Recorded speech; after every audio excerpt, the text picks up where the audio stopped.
স্বাগতম জানাইছো মহিমাক আজিৰ পৰা ৰাজ্যত নাথাকে মহকুমা আৰু মহকুমাৰ পৰিৱৰ্তে থাকিব সমজিলা মুখ্যমন্ত্ৰী ডক্টৰ হিমন্ত বিশ্ব শৰ্মাই মন্তব্য কৰিছে যে মহকুমা বিলুপ্তি কৰা হ'ব আৰু মহকুমা বিলুপ্তি কৰি আসলতে ৰাজ্যবাসীৰ বাবে যথেষ্ট লাভালাভ হ'ব কিয়নো সমজিলা কৰা হ'ব সমজিলাই যথেষ্ট ভাল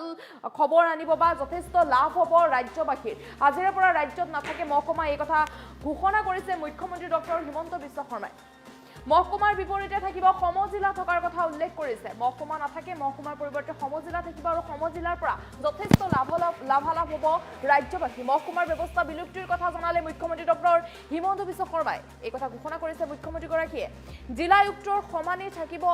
সমজিলাধিপতিৰ ক্ষমতা থাকিব বুলি উল্লেখ কৰিছে মুখ্যমন্ত্ৰীগৰাকীয়ে সমজিলা ব্যৱস্থাৰ জৰিয়তে যথেষ্ট লাভান্বিত হ'ব ৰাজ্যবাসী আৰু ৰাজ্যবাসীৰ লাভান্বিতৰ কথা চিন্তা কৰিয়ে মুখ্যমন্ত্ৰীগৰাকীয়ে সিদ্ধান্ত লৈছে জিলা সদৰৰ দৰে এতিয়াৰ পৰা সমজিলাতে কৰিব পাৰিব বহু কাম-কাজ সকলো কাম-কাজ এতিয়া সমজিলাতে কৰিব পাৰিব আজিৰে পৰা ৰাজ্যত এয়া মহকুমা নাথাকে মহকুমা বিলুপ্তি কৰা হৈছে মুখ্যমন্ত্ৰী ডক্টৰ হিমন্ত বিশ্ব শৰ্মাই মন্তব্য কৰিছে আৰু ৰাজ্যবাসী যথেষ্ট লাভ হ'ব সমজিলা কৰাৰ বাবে যথেষ্ট লাভ হ'ব বুলি মুখ্যমন্ত্ৰীগৰাকীয়ে মন্তব্য কৰিছে আৰু সকলো কাম-কাজ এতিয়া সমজিলাতে কৰিব পাৰিব মহকুমাৰ কাম-কাজ মহকুমাত যিসমূহ কাম-কাজ কৰিছিল এতিয়া সমজিলাত কৰিব পাৰিব বুলি মুখ্যমন্ত্ৰীগৰাকীয়ে উল্লেখ কৰিছে আৰু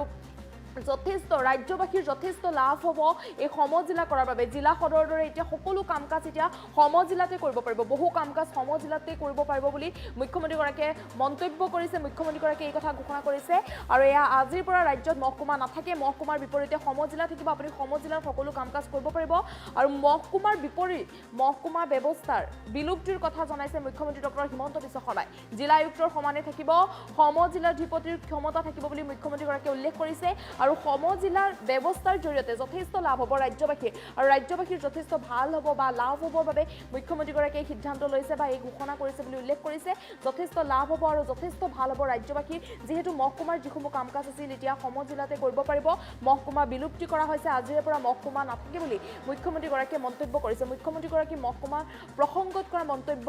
আগবঢ়াইছো এতিয়া আমি অসমত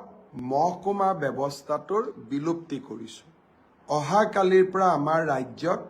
কোনো মহকুমা নাথাকিব মহকুমাক আমি এতিয়াৰ পৰা সমজিলা বুলি জানিম সমজিলা মানে জিলাৰ প্ৰায় সমান অৰ্থাৎ জিলা উপায়ুক্তৰ যিমান ক্ষমতা থাকে সমজিলাধিপতিজনৰো একেই সমান ক্ষমতা থাকিব অহাকালি আমি ৩৯টা বিধানসভা সমষ্টিত মহকুমাৰ পৰিৱৰ্তে বা মহকুমা ব্যৱস্থাৰ বিলুপ্তি কৰি আমি সমজিলা স্থাপন কৰিম এয়া হ'ল প্ৰথম পৰ্যায় দ্বিতীয় পৰ্যায়ত আমি আৰু প্ৰায় ৩৫টা বিধানসভা সমষ্টিত আমি সমজিলাৰ কাৰ্যালয় স্থাপন কৰিম অহাকালি আৰু পৰহি আমাৰ মন্ত্ৰীসভাৰ সদস্যসকলে অসমৰ বিভিন্ন স্থানত গৈ সমজিলাসমূহৰ আধাৰশিলা স্থাপন কৰিব ইয়াৰ ফলত ভূমিৰ বিভিন্ন কামৰ বাবে সততে আমি জিলা সদৰ কাৰ্যালয়ত যাব নালাগিব বিভিন্ন ধৰণৰ NOC পাৰ্মিশ্যনৰ বাবে আমি জিলাৰ সদৰত যাব নালাগিব MLA আনটাইড ফাণ্ড আদি বিভিন্ন চৰকাৰী ধনৰ লেনদেনৰ বাবে আমি জিলা সদৰত যাব নালাগিব আবকাৰী বিভাগৰ কাম-কাজৰ বাবে আমি জিলা সদৰত যাব নালাগিব ৰেচন কাৰ্ড আদি বনোৱাৰ কাৰণে আমি জিলা সদৰত যাব নালাগিব এই সমজিলাৰ কাৰ্যালয়তে এই গোটেইবোৰ কাম সমাপন হ'ব মই ভাবোঁ এই সমজিলাৰ ব্যৱস্থাই বহুদিনৰ মহকুমা আন্দোলনৰো এটা সফল সামৰণি পৰিলে লাহে লাহে ১২৬টা সমষ্টিতে এই সমজিলা স্থাপন হ'ব অহাকালি আমি এটা নতুন প্ৰশাসনিক ব্যৱস্থাত এটা নতুন আৰম্ভণি কৰিম আপোনালোকৰ সকলোৰে সহযোগিতা কামনা কৰিছোঁ আৰু আপোনালোকৰ আশীৰ্বাদ কামনা কৰিছোঁ এতিয়া আমি অসমত মহকুমা ব্যৱস্থাটোৰ বিলুপ্তি কৰিছোঁ অহাকালিৰ পৰা আমাৰ ৰাজ্যত কোনো মহকুমা নাথাকিব মহকুমাক আমি এতিয়াৰ পৰা সমজিলা বুলি জানিম। সমজিলা মানে জিলাৰ প্ৰায় সমান, অৰ্থাৎ জিলা উপায়ুক্তৰ যিমান ক্ষমতা থাকে সমজিলাধিপতিজনৰো একেই সমান ক্ষমতা থাকিব। অহাকালি আমি 39টা বিধানসভা সমষ্টিত মহকুমাৰ পৰিৱৰ্তে বা মহকুমা ব্যৱস্থাৰ বিলুপ্তি কৰি আমি সমজিলা স্থাপন কৰিম। এয়া হ'ল প্ৰথম পৰ্যায়। দ্বিতীয় পৰ্যায়ত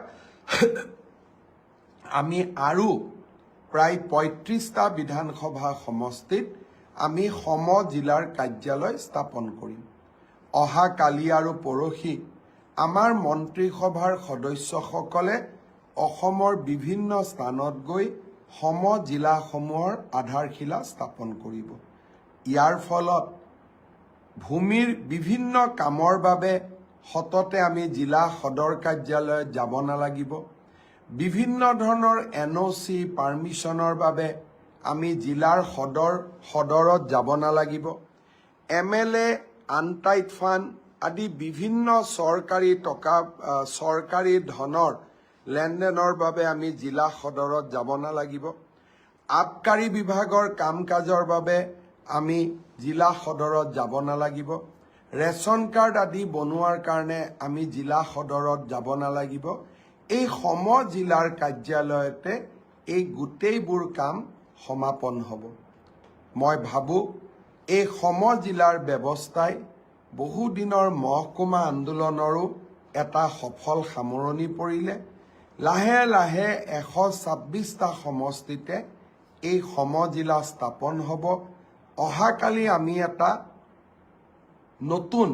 প্ৰশাসনিক ব্যৱস্থাত এটা নতুন আৰম্ভণি কৰিম। আপোনালোকৰ সকলোৰে সহযোগিতা কামনা কৰিছোঁ আৰু আপোনালোকৰ আশীৰ্বাদ কামনা কৰিছোঁ। এতিয়া আমি অসমত মহকুমা ব্যৱস্থাটোৰ বিলুপ্তি কৰিছোঁ। অহাকালিৰ পৰা আমাৰ ৰাজ্যত কোনো মহকুমা নাথাকিব। মহকুমাক আমি